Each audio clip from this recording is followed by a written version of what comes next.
ফরিদপুরের ফরিদ আর দিনাজপুরের দিনা, এরা দুইজন চট্টগ্রামের বাদামতলী থেকে 2 টাকার বাদাম কিন্না টিপতে টিপতে তাদের মধ্যে টিপিস টিপিস হইয়া যায়। এই দুইজন সিলেটের বিয়ানী বাজার গিয়া চিন্তা করে দুইজনের বিয়া করবে। এই বিয়া উপলক্ষে মৌলভীবাজারের মৌলভী, মুন্সিগঞ্জের মুন্সি আর মহিলাদের পক্ষ থেকে নোয়াখালীর বেগমগঞ্জের বেগম সাহেবারে দাওয়াত করছে। এদিকে ফরিদপুরের ফরিদে কিছুই নাই, তবে ফেনীর ছাগল নাই আর 2টা ছাগল ছাড়া। এরপরে আর চলাফেরা ছিল চাপাই নবাবগঞ্জের নবাবের মতো। টাঙ্গাইল থেকে একখান তাঁতের শাড়ি, রংপুর থেকে রং, আলতাদিঘি থেকে আলতাইন্না দিনারে বিয়া করে ফলাইছে। এদিকে দিনার বাপ সিরাজগঞ্জের সিরাজে মিয়া ছিল মেলা টাকা পয়সার মালিক, কারণ রংপুরে ছিল তার রঙের ব্যবসার, সুনামগঞ্জে ছিল তার বহুত সুনাম। এই মিয়া চিন্তা করছিল তার মাইয়াটারে জাকজমক কইরা বিয়া দিবে। যেমন মাগুরা থেকে মাগুর মাছ, সাতক্ষীরা থেকে 7 মণ দুধ, কুড়িগ্রাম থেকে 20টা খাসি আর গাইবান্ধা থেকে 1 ডজন গাই আইনা, বরিশালের বরিনারু বানাইয়া, লালমনিরহাট থেকে লাল রঙের শাড়ি কিন্না, যশোর বেনাপুল থেকে বেনারসি আইনা, খুলনার বাগের হাটের বাগের মতো একটা পোলার লগে তার মাইয়ারে বিয়া দিবে। কথা বলেন, কথা বলেন। কিন্তু এই ফরিদ চুয়াডাঙ্গার চুয়া কথা কইয়া পটুয়াখালীর ভাষায় পটাইয়া পটাইয়া দিনারে বিয়া কইরা ফলাইছে। মনের দুঃখে সিরাজ মিয়া রওনা দিছে অজানা উদ্দেশ্যে।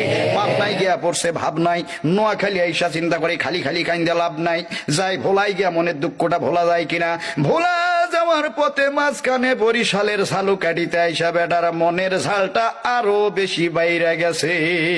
বলেন বাপরে বাপ, এ কথা বলে না, যারা বলেন ঠিক না বেঠে।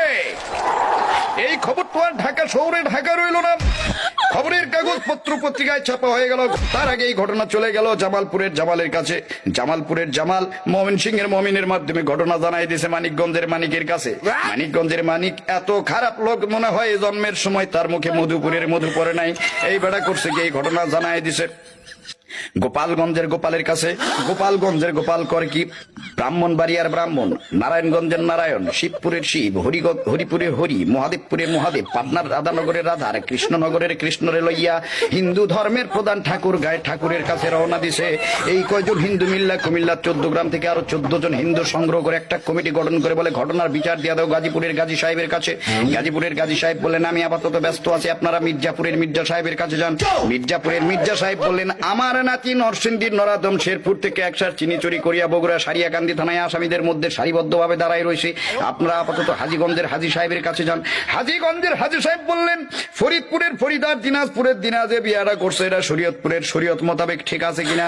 যদি ঠিক না থাকে তাহলে মেহেরপুর থেকে মেহের আলীর ডাইক্কা পাঠাও, এর খাগড়াছড়িতে পাঠাই দাও। সেখান থেকে কমসে কম 5 থেকে 6টা ছড়ি আইনা ফরিদ নামের পোলাটারে সিলেটের শায়েস্তাগঞ্জ নিয়ে ভালো কইরা শায়েস্তা কইরা নিয়ে আসো। চিল্লাই কোন ঠিক না বেঠি। এমন সময় এই ফরিদ তার বাল্য বন্ধু কিশোরগঞ্জের কিশোরের কথা মতো বরগুনায় একটা গুণাতার ফ্যাক্টরিতে চাকরিতে ঢুকছে। বর্তমানে ফরিদ মেলা টাকা পয়সার মালিক, তার চাল চলন দেখলে মনে হয় রাজশাহীর রাজা যাইতে আছে। নীলফামারী থেকে নীল রোগের একখান ছুটি পাঞ্জাবি কিনা সৈয়দপুরের সৈয়দ আলীর মোড়ে আইছে চা খাইতে। সেইখানে গিয়ে দেখা হয় জয়পুরহাটের জয় নামের বন্ধুর সাথে। জয় বলে বন্ধু চলো আমার বান্ধবী রানীনগরের রানীর বাড়িতে যাই। রানীনগরে যাওয়ার জন্য ট্রেনে উঠছে টিকিট ছাড়া, যার কারণে জয়পুরহাটের আক্কেলপুরে এসে আক্কেল সালামি দিয়ে ঘাট ধাক্কা খাইয়ে নাইমে গেল শান্তাহারের শান্তার বাড়িতে। শান্তা বলে দৌড় মারো নওগাঁর নেয়ামতপুর থেকে কিছু আল্লাহর নেয়ামত দেখে আসো। নেয়ামতপুরের দরবেশ বাবা বললেন এই মুহূর্তে দৌড় দাও জয়পুরহাটের কালাই থানা থেকে কমসে কম 5 থেকে 6 কেজি কালাই কিনা খেতলাল থানার লাল খেত পাড়ি দেয়া তা ফকির মিসকিনদের মাঝে বিতরণ করে দাও। আর এই কালাই কেনার জন্য দরকার হইল একখান ধামা, আর এই ধামা কেনার জন্য ফরিদ আসে আমার নওগাঁ ধামইর হাটে।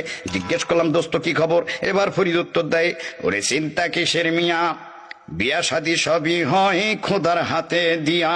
আর এই ঘটনা শুনলাম আমি তানবীর সরকার পাবনার ঈশ্বর দিয়া। জোরে কোন মারহাবা, আরো জোরে বলেন মারহাবা। কথা বলেন ঠিক না বেঠি। বউয়ের জ্বালাই ইচ্ছা করে গাড়ির নিচে মারি ঝাপ, গাড়ির নিচে মারি ঝাপ, কেন যে বিয়া করলাম বাপ রে বাপ, হাই গো কেন যে বিয়া করলাম বাপ রে বাপ। চিল্লায় বলেন ঠিক না বেঠি।